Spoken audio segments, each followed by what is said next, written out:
आरक्षणाच्या मुद्द्यावर मनोज जरांगे पाटलांनी पुन्हा एकदा आक्रमक भूमिका घेतली आहे। मात्र आक्रमक भूमिका घेताना सरकारला वेळ देण्याची लवचिकताही मनोज जरांगेंनी घेतली।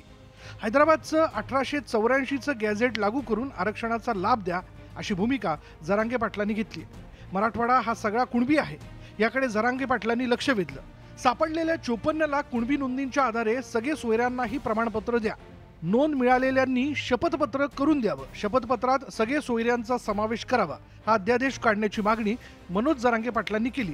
ज्याची नोंद मिळाली आणि ज्याची नोंद मिळाली नाही, ज्याची नोंद मिळाली त्याच्या गणगोतातील सगळ्या सोयऱ्यांना सुद्धा त्या प्रमाणपत्राच्या आधारावर प्रमाणपत्र द्यायचे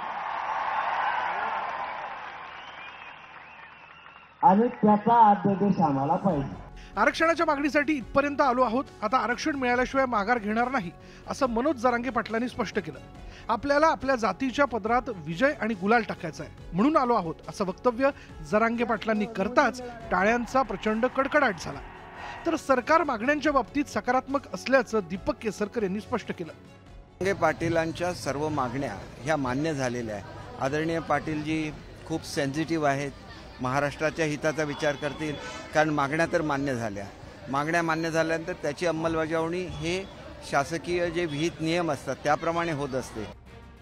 मनोज जरांगे पाटलांनी केलेल्या मागणीवर ओबीसी नेत्यांनी काय प्रतिक्रिया दिली ते आता पाहूयात। सगळ्या सोयऱ्यांना म्हणजेच पत्नीकडील